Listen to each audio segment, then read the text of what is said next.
All right, today we have another episode from the archives with one of my incredible guests. Enjoy. Welcome to the Trauma Therapist Podcast, a show about the incredible people dedicated to helping those who have experienced trauma. My name is Guy McPherson, and my mission is to raise the awareness of trauma and to inspire each of us to help those around us.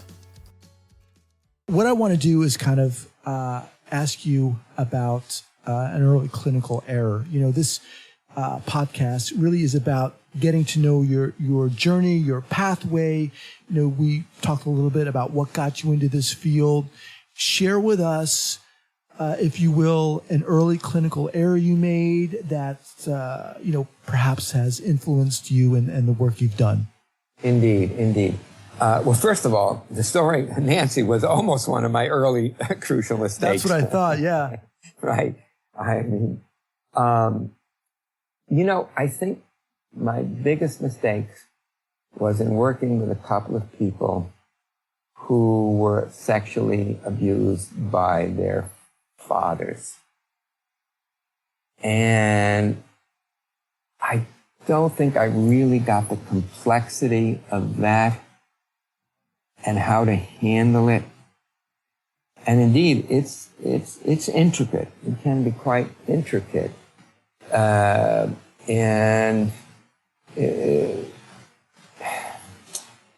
that's a kind of a long story about how I evolved in that direction.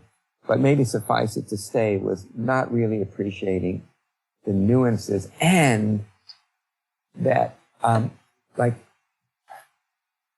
in order for, I believe that for therapy with sexual trauma to be effective, the person must exhibit their own sexual healing. In other words, the person can say, okay, the person did this, they redid that, they understood that it wasn't their fault, and so forth.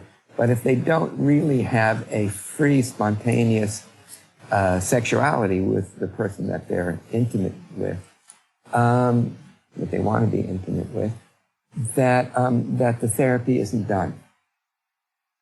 But at the same time, it was really tricky because in order for the person to establish this healthy sexuality, in their mind, it would be excusing what the perpetrator did to them. So it took me a while to really learn how to hold those two together, that they were not the same, that the person's sexuality was their sexuality. Nobody could take that away from them. And that what was done to them was something that,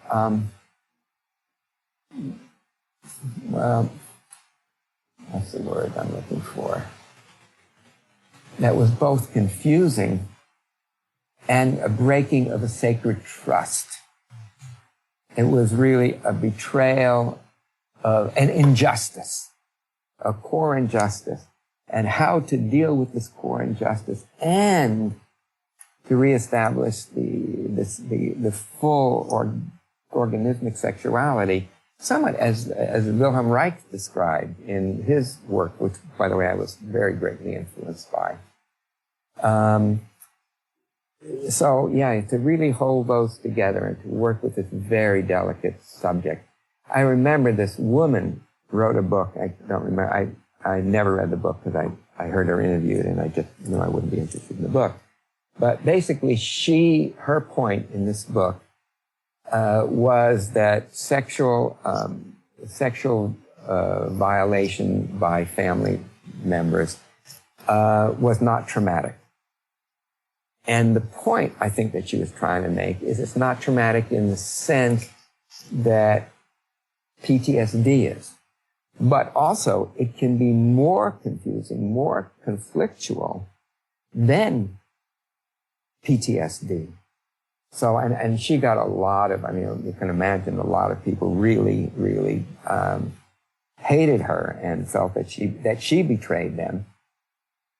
But at the same time, she did have a point that they're not one and the same thing necessarily. Of course, It depends on how it was perpetrated.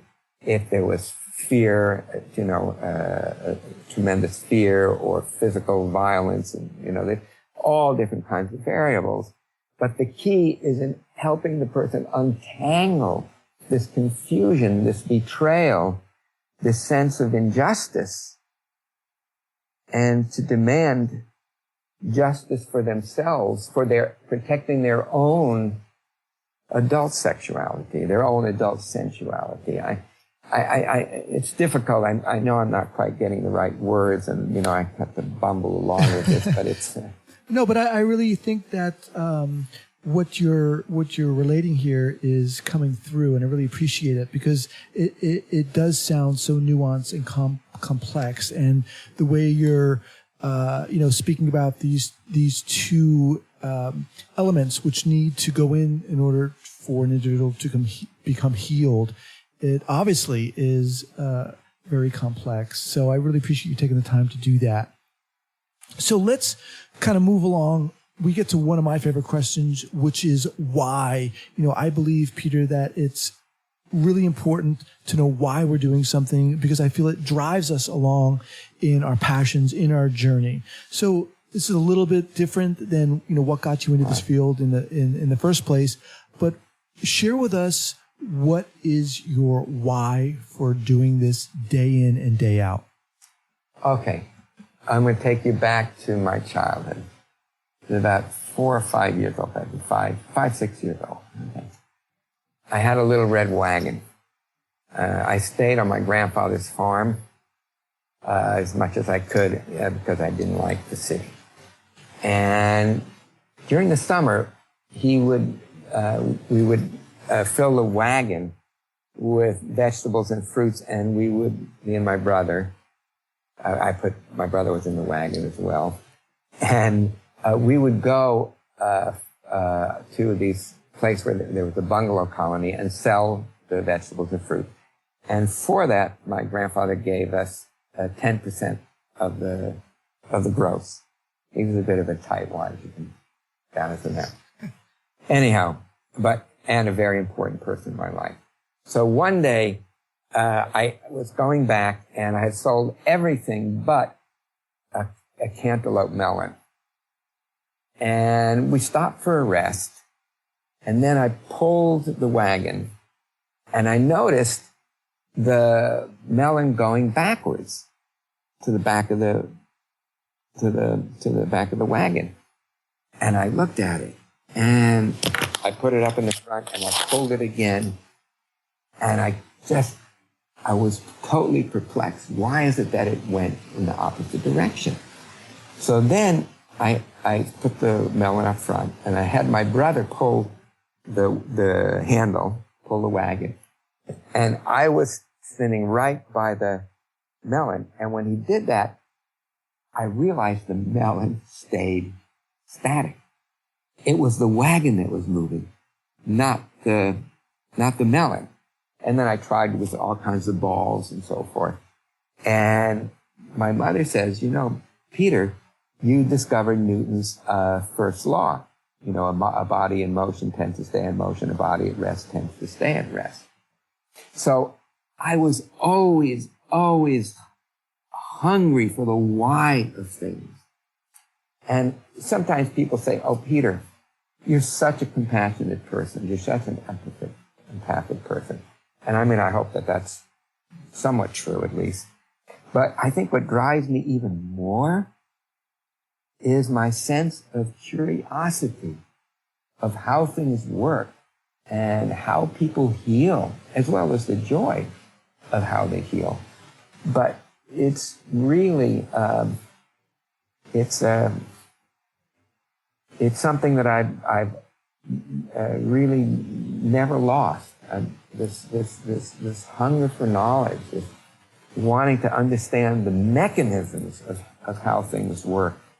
And I'm still doing that. I'm really doing some work with some colleagues at Dartmouth right now and really trying to understand the neurobiological substrates of what happens in SE therapy. And for honing my clinical skills and my own presence which is continuing my own personal work.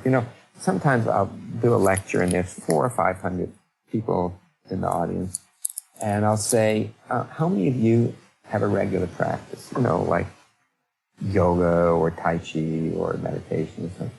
And when, 15, 20 years ago, nobody raised their hand. Now, often a third or a quarter, a third or a half raise their hand. But I think it's essential that therapists have some kind of practice where they stay current with their bodies. But sometimes you still, like, I remember when I lived in Colorado, I lived right on the river. And sometimes I would, it would be a day where I just worked with the most horrendous traumas, atrocities. And people would ask me what I would do. And what I did was first I took my shoes off and went in the river. And first I got some cans, some beer cans or whatever, soda cans. And I would just kick them down the country road that I lived on. And all my neighbors would, they'd say, oh yeah, that's Dr. Levine again. He's had a trying day. And then I would sit by the river and soak my feet in the river. And I needed to really give a voice, or a bodied voice to my anger that people could do such horrible things. And then to wash it away, to kind of, I guess it was like a purification ritual. After I would do something like that, I was back. I was in myself again. And I was, and also sometimes I really did need, I would call up a colleague, a friend colleague, and say, let's talk a little bit, and, this has really been bothering me, and they would do the same with me. So I think really having a regular practice, finding out what works specifically for you, and also having a group of cohorts that you are connected with and that you can touch in with. Because when we work with other people's traumas, it brings up our own traumas, or the parts of our traumas, I should say, that aren't really resolved yet. So this kind of seems like a perfect segue into advice for early stage trauma therapists.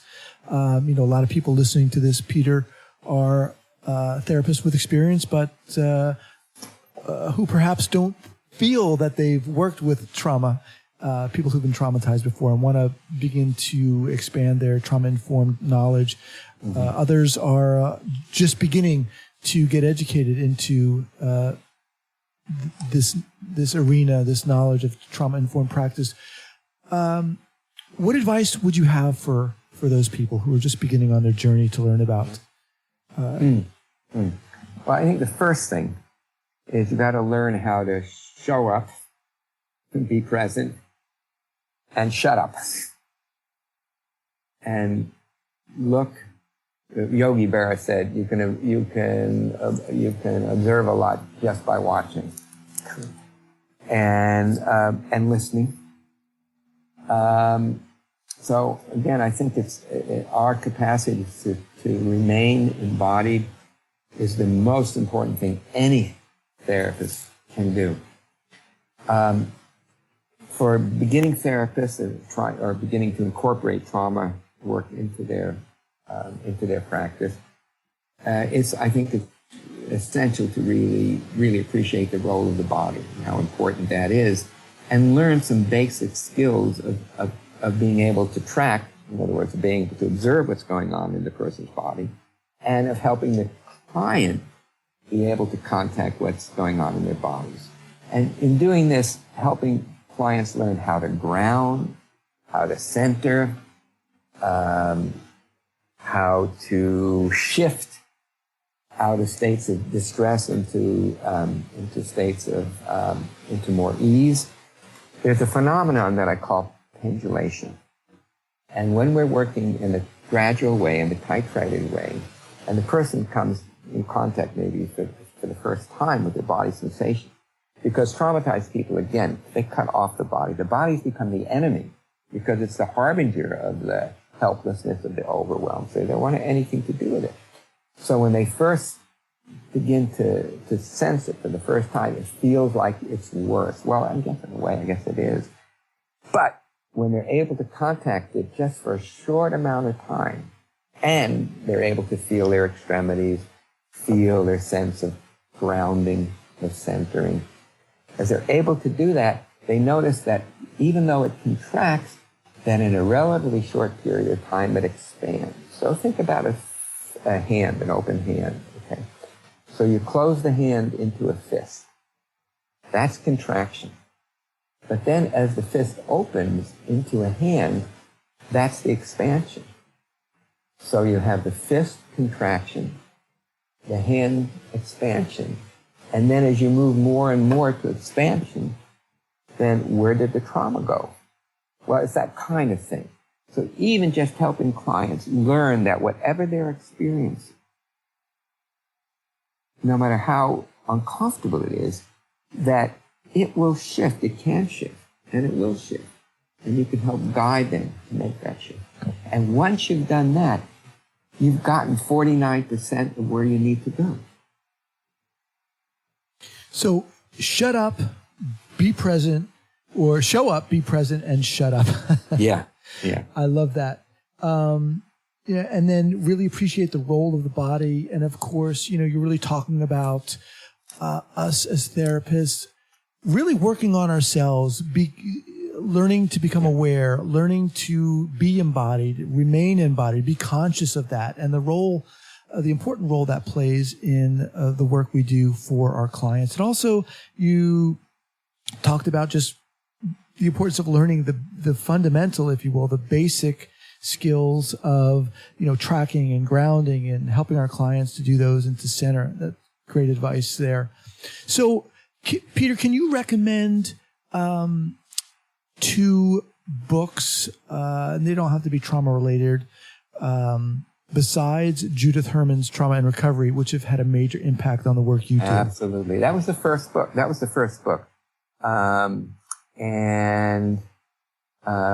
She was a pioneer, absolute pioneer. I think actually at the time when I published my book, mine was the 3rd book on trauma.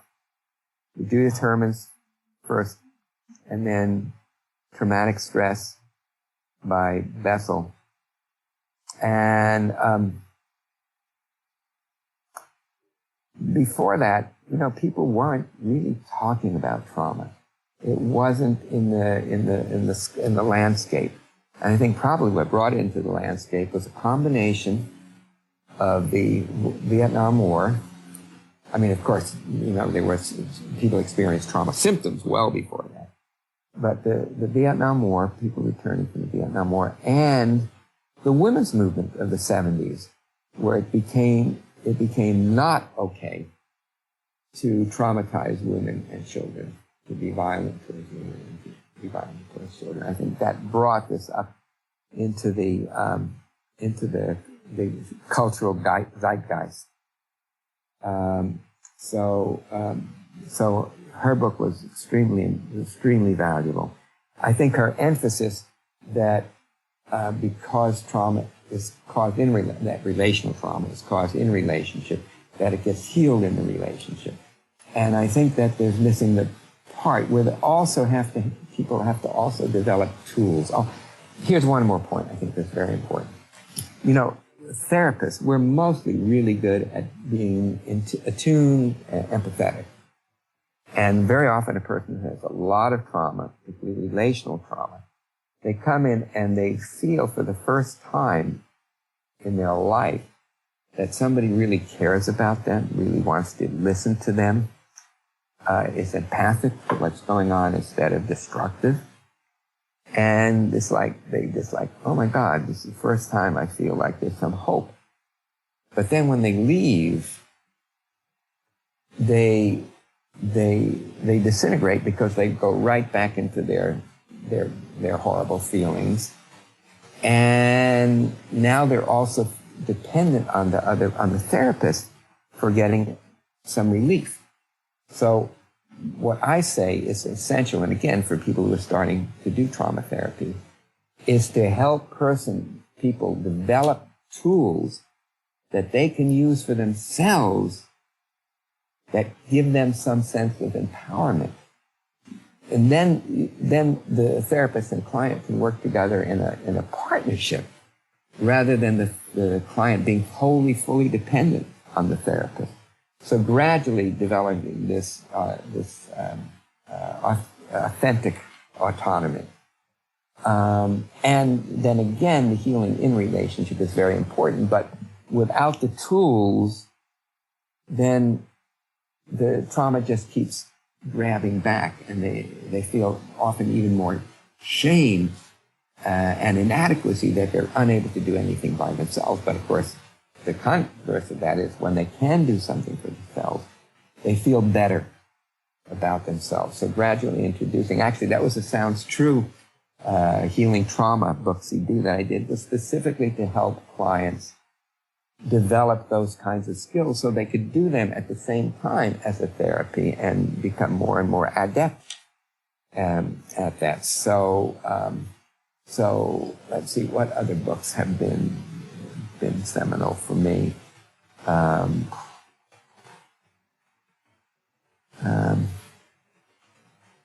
There was also a woman in Berkeley around the time. She wrote a book called Why Is This Happening to Me? And Mestatakis, I think is her name. I thought that was a good book.